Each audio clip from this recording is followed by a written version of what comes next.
Bienvenidos queridos alumnos a la clase de constipación e incontinencia fecal en personas mayores. Yo soy el doctor Tomás Maiza, geriatra del Hospital Clínico de la Universidad de Chile. A modo de hoja de ruta, trataremos de hablar en términos generales de ambas patologías, definiciones, cambios asociados al envejecimiento, su patogenia, la evaluación y finalmente un tratamiento tanto desde la perspectiva no farmacológica como desde lo farmacológico. Iniciaremos conversando sobre la constipación. A modo de generalidad, podemos decir que la constipación es un síndrome frecuente en la población geriátrica. Se estima que alrededor del 10%, entre el 7.9 a 8.6 de las constipaciones definidas como funcionales a través de los criterios de Roma 4, están en la población general que vive en poblaciones de Estados Unidos, Canadá y el Reino Unido. Esto llevado a la población chilena pudiera ser similar, siendo que no tenemos datos epidemiológicos relevantes en la actualidad.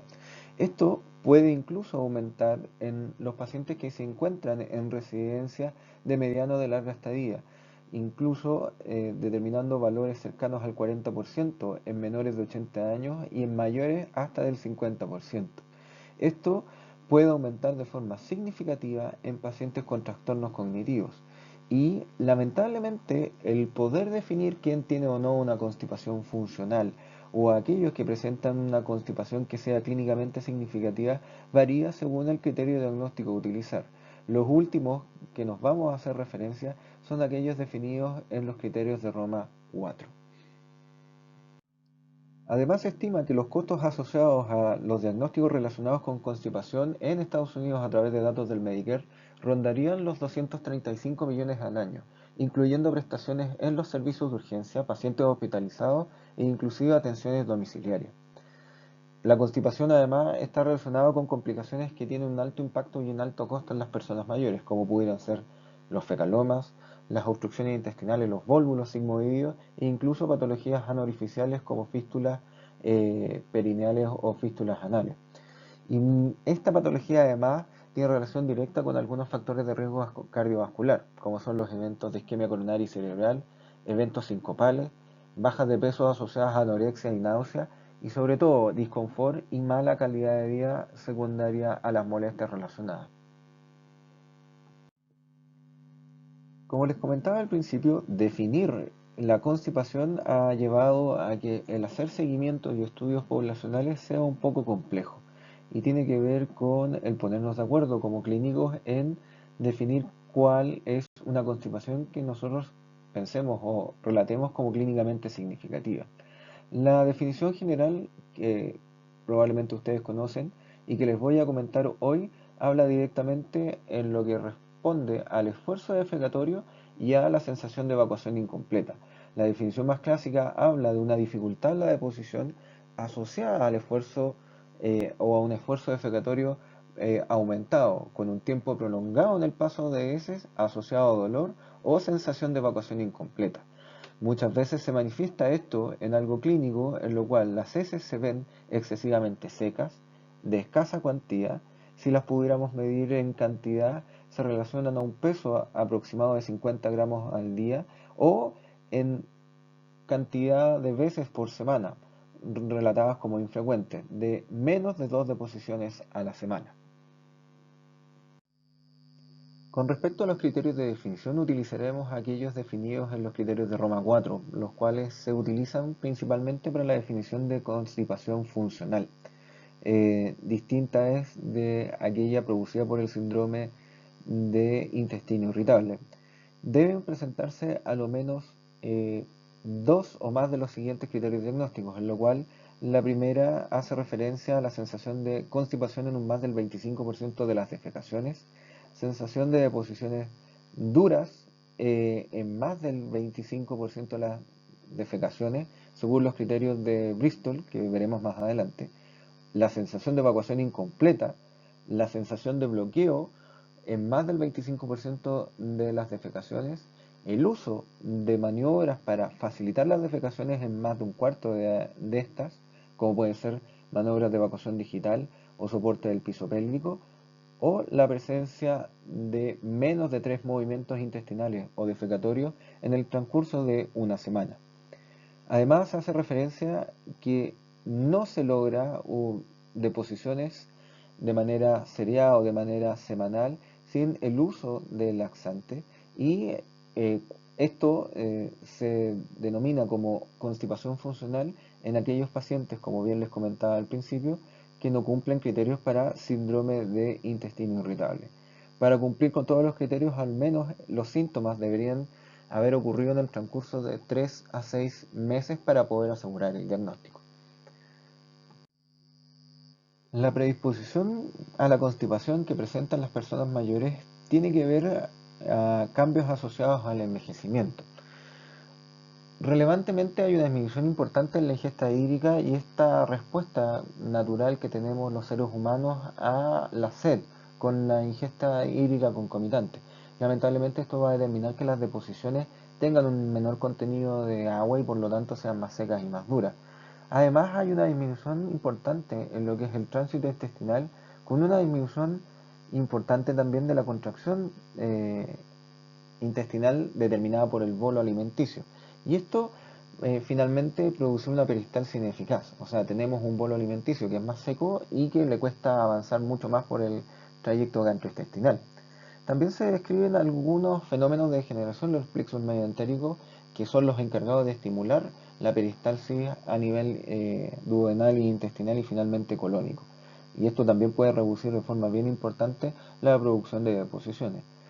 Como dato anexo, se desconoce si el reflejo gastrocólico tan presente en nuestros niños pequeños y que habitualmente se manifiesta en que la persona come e inmediatamente debe ir a obrar o a defecar, se mantiene de la misma forma eficiente en las personas mayores. Por lo mismo es que se sigue utilizando como un método de recomendación de manejo no farmacológico y es algo que discutiremos más adelante. Se describen además una sensibilidad aumentada a los opiáceos en personas mayores. Habitualmente los receptores MU representados en el tracto gastrointestinal se sobreexpresan y finalmente dadas por otras patologías como artrosis, patología degenerativa, osteoarticular, se prescriben opiáceos a dosis elevadas y que pueden producir como efecto secundario constipación. Además, la presencia de esta sensibilidad a opiáceos o de otros trastornos del peristaltismo se da de manera bien importante en mujeres que parecieran ser clínicamente asintomáticas y esto también se debe a que la constipación en personas mayores y en mujeres está considerada como una situación pseudo normal. Por último, con respecto a la sensibilidad rectal, cuando ya la deposición está en vías de ser expulsada, hay una disminución importante en la sensibilidad, por lo tanto, hay mayor cantidad de deposición que se acumula en la misma zona y que pudiera eh, producir el fenómeno de deposición o la sensibilidad o las ganas o el pujo que uno pudiera realizar para poder obrar o tener la deposición. Y otra de las situaciones que se ven frecuentemente también en personas mayores y que imposibilitan la deposición o el obrar de manera eficiente, tiene directa relación con la disminución de la musculatura de la cintura pélvica o de la cintura pelviana. Esto, expresado fehacientemente en la sarcopenia, va a disminuir la posibilidad de que el paciente obre de una manera adecuada y eficiente. Esta diapositiva lo que busca recrear es un tracto gastrointestinal de una persona normal versus una persona con constipación crónica, como pudiera ser una persona mayor. Habitualmente, en una persona con el tracto gastrointestinal adecuado, los movimientos peristálticos logran llevar la deposición a la zona del ano y el recto y finalmente con poco esfuerzo defecatorio uno logra ahorrar. Sin embargo, en personas con constipación crónica muchas veces hay dibacteriosis, hay deposiciones que tienen un contenido hídrico sólido de manera insuficiente. Muchas veces además la zona sólida queda impactada en la zona rectal y producto de este impacto en esta misma zona se imposibilita su salida de manera normal. Como bien comentaba en la diapositiva anterior, además el recto tiene una sensibilidad disminuida, por lo tanto mayor cantidad de deposición se tiene que acumular para generar la sensación de evacuación. y eso eventualmente determinar que la deposición sea de mayor cantidad y producto de la depósito en esta zona por largo tiempo pudiera provocar una deposición más seca. No solamente los cambios asociados al envejecimiento pueden predisponer a una persona mayor a presentar constipación, sino que además otras enfermedades, inclusive patologías frecuentemente vistas por nosotros como clínicos, pueden determinar que un paciente tenga constipación debido por diferentes fenómenos patogénicos y fisiopatológicos. En el caso de las enfermedades endocrinas, muchas de las patologías tienen una alteración directa en lo que es el peristaltismo, como son la diabetes mellitus o pudiera ser el hipotiroidismo. Las alteraciones del calcio, del potasio y del magnesio pueden generar directamente alteraciones en la contractibilidad del músculo liso intestinal y disminuir la peristalsis. Patologías neurológicas como la enfermedad de Parkinson, la enfermedad cerebrovascular o la demencia pueden traducir directamente un inmovilismo de la persona, una disminución de la movilidad del piso pélvico y finalmente derivar esto en una constipación. Patologías neoplásicas como puede ser el carcinoide pulmonar, los cánceres de células pequeñas, o otras patologías oncológicas e inclusive las patologías de índole obstructiva como son los cánceres de colon pueden determinar constipación y enfermedades del músculo esquelético o incluso patologías eh, psicológicas o psiquiátricas como pudiera ser la depresión o la ansiedad también pueden determinar que un paciente pudiera tener constipación. Trastornos frecuentemente presentes y relacionados a constipación en personas mayores son el delirium, la agitación o los estados depresivos, las retenciones urinarias asociadas a retención aguda de orina, la presencia de pseudodiarrea o de pseudoincontinencia por un fecaloma, presencia de megacolon asociado a dilatación de las asas del tracto gastrointestinal, sobre todo el intestino grueso, y por último, una dificultad o un impacto directo sobre su calidad de vida. Así que es un evento que es completamente reconocible, preguntable y sobre todo prevenible. La evaluación del paciente con constipación requiere preguntar de manera dirigida si el paciente presenta constipación o no, como lo hacemos con el resto de los síndromes genéticos. Y una vez que está la presencia de constipación o relatado por parte del paciente o eventualmente del cuidador, preguntar dirigidamente características en la historia de la constipación, el ritmo, cuántas veces al baño va durante el transcurso de la semana, si esto va acompañado de algún cambio sistémico, como por ejemplo cambio en el apetito, la presencia o no de baja de peso, si ha disminuido de forma considerable la actividad física, si está asociado a cambios como la presencia de urgencia o urge-incontinencia, si ha habido además cambios en el calibre de las heces, sangre o mucosidades, la presencia de diarrea en el tiempo que ésta se produce, la presencia además de dolor rectal o abdominal, pensando en otras patologías de índole funcional, antecedentes de la persona o del paciente donde pudiera haber tenido algún tipo de trauma pélvico o trauma, sobre todo en mujeres de traumas obstétricos, que pudieran determinar una debilidad en el piso pélvico. La presencia de enfermedades sistémicas, como bien les comentaba, diabetes, demencia, enfermedad cerebrovascular. Familias de fármacos. Eso incluye la historia de uso de laxantes, que muchas veces nosotros como clínicos lo utilizamos o pensamos que son fármacos de uso habitual y normal en las personas mayores. Y por último, la realización de estilo de vida saludable como ejercicio físico permanente, programado y sistemático. Los fármacos son un elemento primordial en la evaluación del paciente con constipación.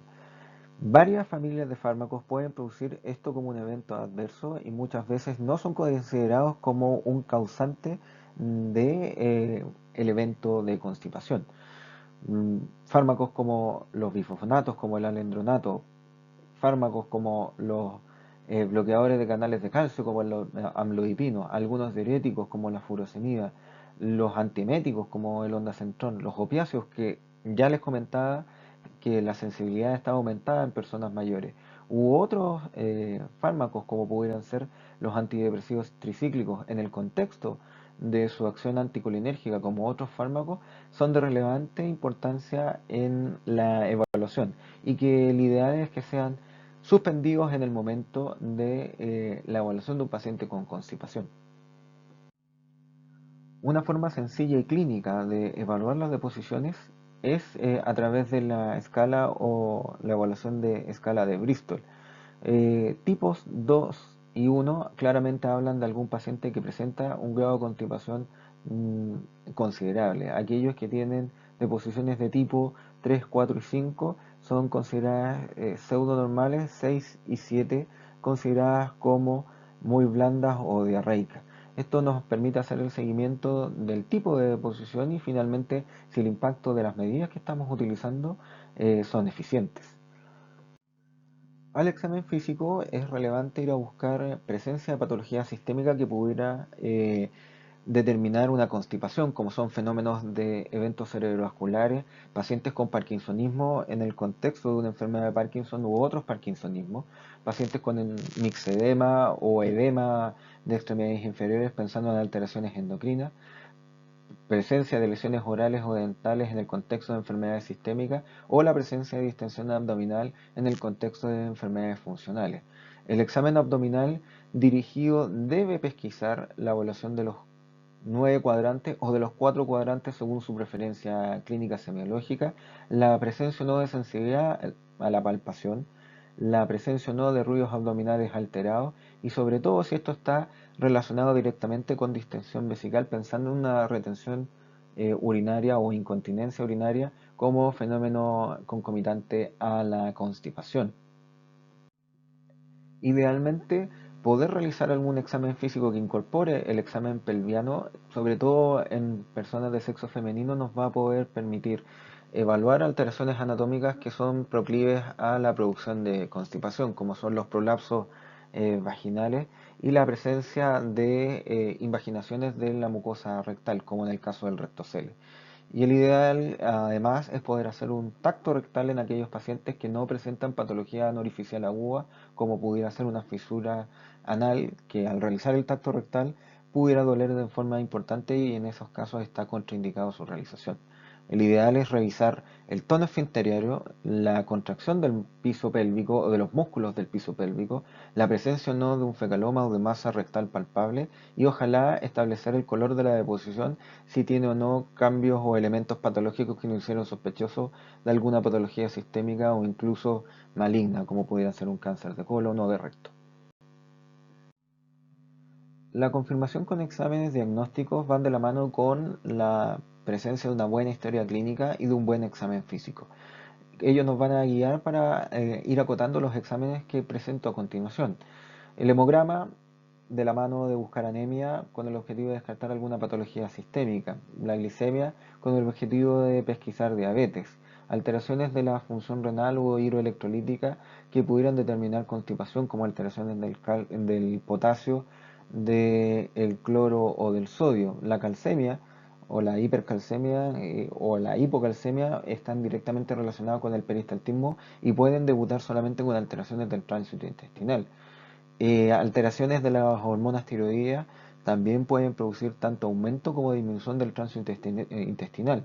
En el caso del hipotiroidismo, lo más clásico es la constipación. Por lo tanto, son exámenes generales que uno no debería dejar pasar en una evaluación, valga la redundancia, general. La solicitud de exámenes complementarios de imágenes, como puede ser la radiología de abdomen simple, la tomografía axial computada o la resonancia nuclear magnética, van de la mano también de estos hallazgos. Habitualmente la tomografía axial computada y la resonancia van más de la mano del estudio complementario de una patología oncológica. Lo mismo que la colonoscopía. Recordar que las personas sobre 50 años requieren a lo menos una colonoscopía cada 10 años a métodos de screening y en personas hasta 70-75 años todavía su realización está validada como consenso para el seguimiento o la pesquisa precoz de pacientes con cáncer de colon. Así que es algo que deberíamos realizar sobre todo en personas altamente funcionales y sin ningún tipo de enfermedad sistémica grave que pudiera llevar a tener constipación. Finalmente, en las pruebas de evaluación funcional, como pudiera ser una manometría anal, anorrectal, los test de expulsión de balón o de fecografía, se dejan específicamente para trastornos de índole funcional que son altamente improbables en este grupo de población y que habitualmente requieren evaluación por algún tipo de especialista. De los pilares del manejo, tanto farmacológico como no farmacológico, este último es el que más relevancia tiene en las personas mayores, dando cuenta casi del 70 al 80% del manejo habitual que va a realizar un médico general o un médico especialista de forma ambulatoria. No olvidar en estos pasos que les voy a comentar con el objetivo de que se den el tiempo tanto de hablar con las personas mayores que tengan este problema o incluso con los cuidadores.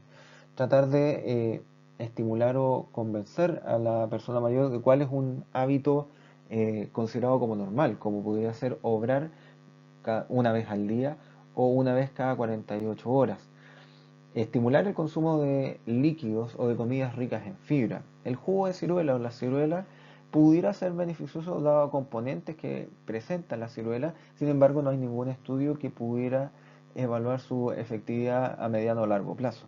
Y sobre todo en términos de establecer un hábito defecatorio, es bueno programar un horario que sea más o menos el mismo, estimular también que sea después de haber consumido algún tipo de alimento para aprovecharnos del el reflejo gastrocólico, mantener una posición adecuada durante el acto defecatorio, sobre todo en posición semisentada, evitar que lo realice en decúbito o en decúbito supino y sobre todo evitar las distracciones durante el acto defecatorio, evitar lecturas en el baño o incluso el uso de dispositivos electrónicos.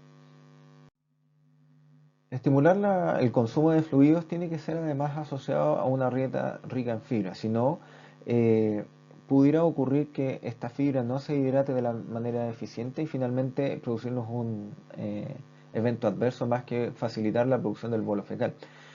Sobre todo cuando hay riesgo de deshidratación es súper importante mantener un adecuado consumo de líquido. La actividad física como estimulador del tránsito intestinal y de mejora de la musculatura tanto del piso pélvico como de la musculatura general debe hacerse una situación rutinaria.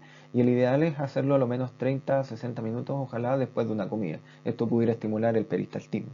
Evitar medicaciones que pudieran ser nocivas, como es el consumo de opiáceos. Revisar el listado de fármacos que les presenté anteriormente, buscando reacciones adversas al medicamento. Eh, Ver la dosis máxima en la cual también pudiera producir constipación y desaconsejar el uso rutinario de laxantes, con las medidas de hidratación, uso de fibra hidrosoluble, el paciente debería lograr consignar o considerar y lograr un tránsito intestinal adecuado. Sobre todo el uso de fibras vegetales y de frutas frescas para aumentar la fibra en la dieta. Ojalá utilizar fibra de índole soluble e insoluble de manera regular y uso de fórmulas con fibra en caso de aquellas personas donde la ingesta de fibra es inadecuada. El tratamiento farmacológico dejarlo en caso solamente de no respuesta a manejo de índole convencional. No usar agentes nuevos que les voy a presentar a continuación para el manejo de la constipación como terapia de primera línea. Y pareciera ser que el polietilenglicol como laxante es uno de los más seguros en población mayor comparado a variados estudios, inclusive con otros laxantes de uso rutinario como pudiera ser la lactulosa. Fármacos para el manejo de la constipación hay varias familias. De las dos que les voy a presentar a continuación, ninguna está recomendado en personas mayores por su perfil de seguridad y eficacia. En el caso de los formadores de volumen, por depender de ingesta hídrica y estar contraindicados en disfagia en personas que es un trastorno frecuente en personas mayores, y en el caso de los laxantes emolientes, porque pueden terminar siendo aspirados por la persona mayor como es el aceite mineral y finalmente poder producir una neumonía lipoide. De los laxantes salinos, solamente comentar que tampoco son de elección en personas mayores porque lamentablemente pueden producir trastornos hidroelectrolíticos, sobre todo en pacientes con falla renal. Los laxantes osmóticos son los de elección en personas mayores. De ellos se describe la lactulosa, el sorbitol y el polietilenglicol, que es aquel fármaco que habitualmente nosotros recomendamos para el manejo de la constipación crónica en persona mayor por su perfil de seguridad y eficacia. La lactulosa y el sorbitol pueden producir mucha flatulencia, diarrea e incluso malestar abdominal. Por lo mismo es que el polietilenglicol es bastante mejor tolerado. La vida media o su uso habitualmente tiene eficacia entre 12 a 24 horas de su administración y uno puede partir con dosis desde 17 gramos en adelante en presentaciones que van desde un recetario magistral hasta sobres. Otro tipo de laxantes como son irritantes o estimulantes son el picosulfato de sodio, utilizado de preferencia en pacientes con patología oncológica, o el bisacodilo. Lamentablemente, el picosulfato pudiera producir irritación rectal y colitis, un efecto no muy bien deseado en personas mayores. Otras drogas que uno pudiera utilizar, que son relativamente nuevas, que se denominan como drogas secretoras, son la lubiprostona y el linaclotide, el plecanatide, que son estimulantes del receptor guanilato ciclasa C, donde se estimula la pérdida de cloro y bicarbonato a nivel intestinal, generando deposiciones que son sobre todo diarrea. Por lo tanto, todavía no tienen un perfil de seguridad conocido en personas. El prucalopride, agonista serotoninérgico, que es recomendado para el trastorno digestivo funcional o el antiguo síndrome intestino irritable, es algo que todavía está en veremos en las personas mayores. Tiene las contraindicaciones o los efectos adversos de producir cefalea, dolor abdominal, náuseas, diarrea y sobre todo flatulencia. Y por último, está descrito la utilización de antagonistas periféricos del receptor muy opioide y que contrarrestan el efecto opiáceo que finalmente determinan constipación. Lamentablemente se describen también como reacciones adversas como la presencia de perforaciones intestinales, diarrea, náuseas, vómitos y dolor abdominal importante, por lo cual no son terapia de primera línea. Aquí les presento un algoritmo de manejo de pacientes con constipación crónica y quiero que se queden con el primer tercio del esquema diagnóstico en el cual, luego de haber hecho un estudio acucioso de laboratorio y estructural en caso de una historia compatible, se debe manejar con las medidas de control no farmacológico. Y si los síntomas mejoran, mantener el plan de tratamiento.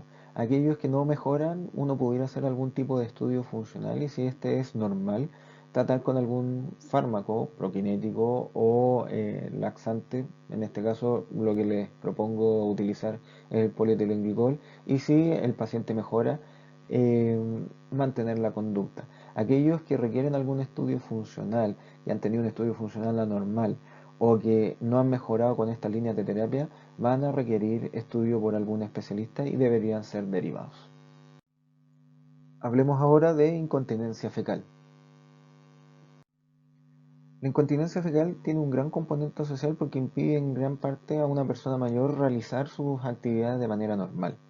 Es la segunda causa más común de institucionalización en edad geriátrica y tiene un gran impacto en la calidad de vida y en el grado de cuidado. Claramente aumenta en forma considerable los gastos, los costos y la persistencia de una persona al lado del paciente para realizar los cuidados adyacentes.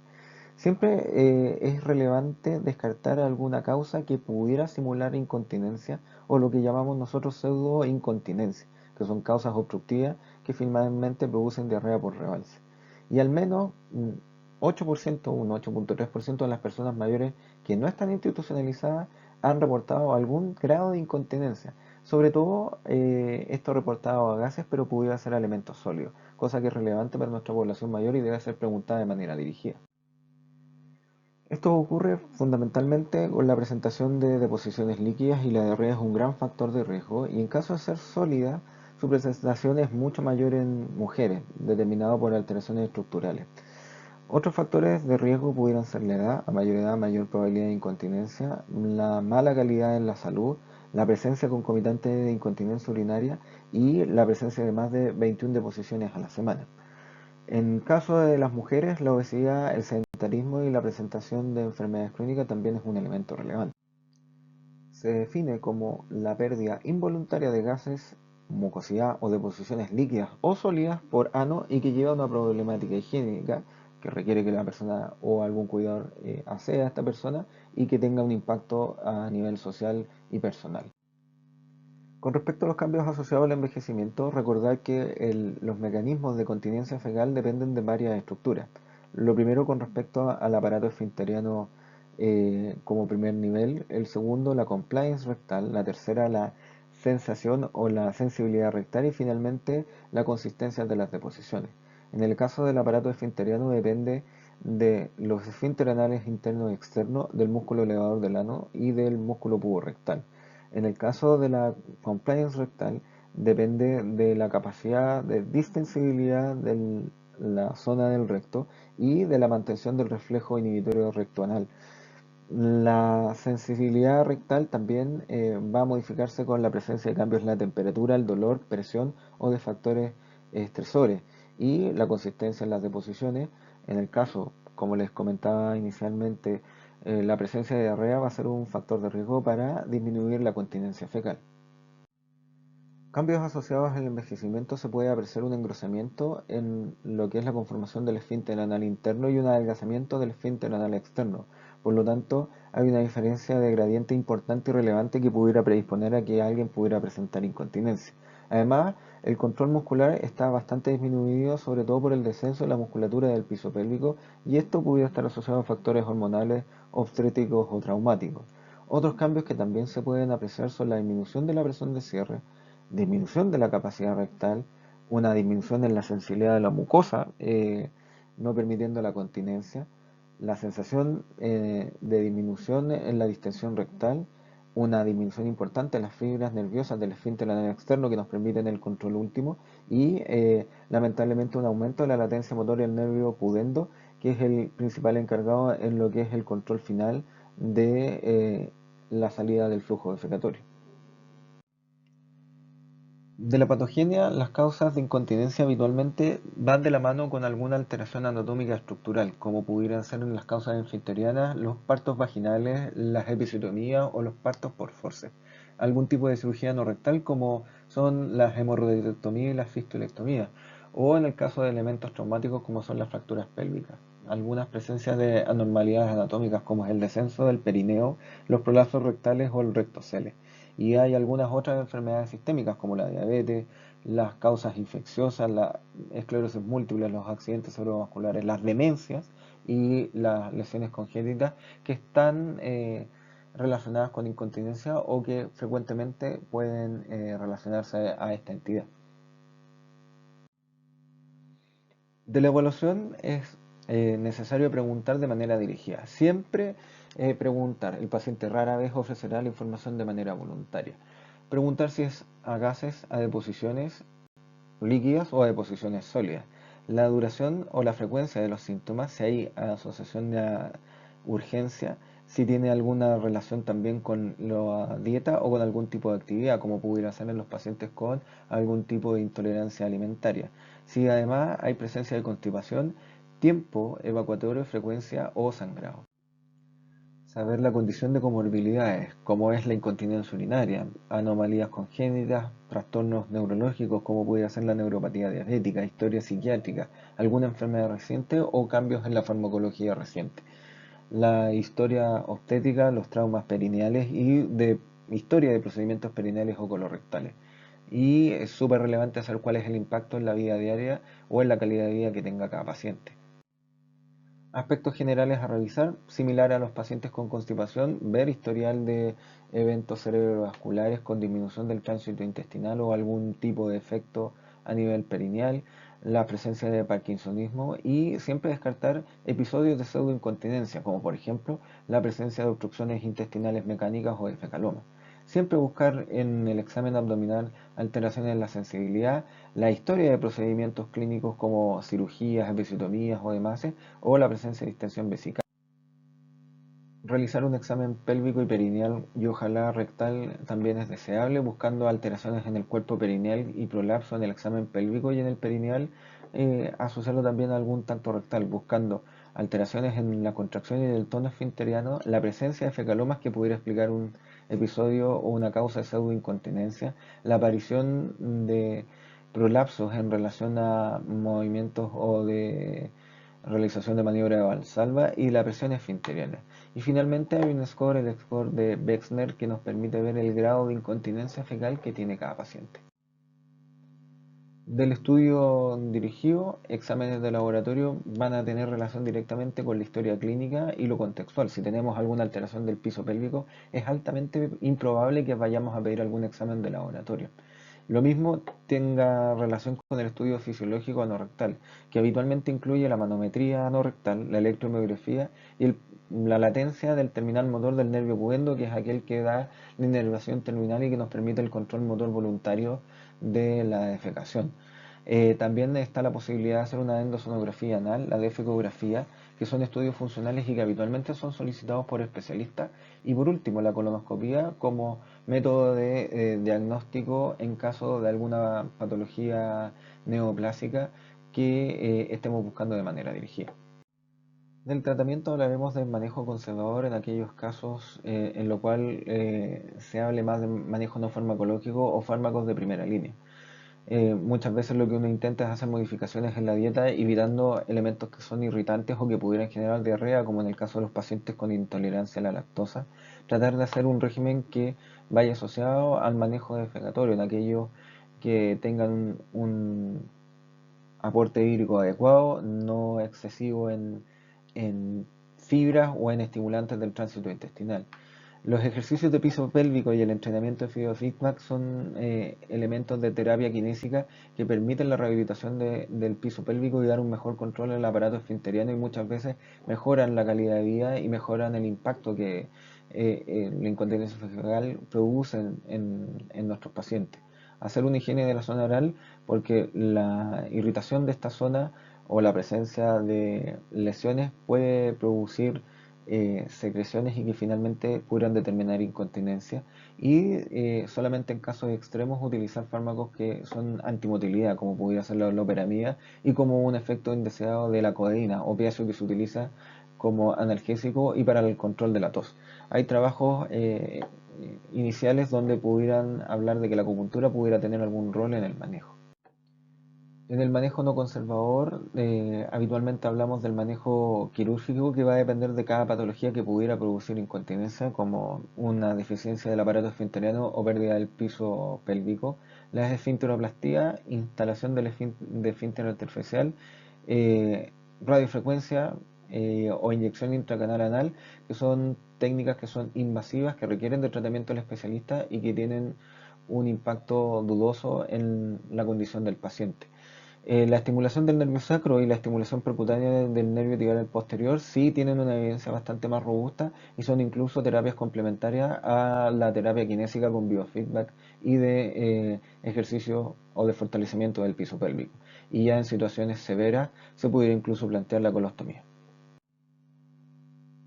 En este esquema diagnóstico se divide en aquellas patologías donde el esfínter anal está intacto. En el caso de estar preservado, lo que se preconiza es el uso de ejercicio de piso pélvico o de biofeedback o incluso de estimulación del nervio sacro o del tibial posterior. Sin embargo, con no indemnidad del esfínter anal, muchas veces van a terapia quirúrgica, pero eso ya es dependiente del especialista. Y en lo que compete a este curso, lo que deben manejar es el manejo general y el manejo con biofeedback y con ejercicio de rehabilitación kinésica de piso pélvico.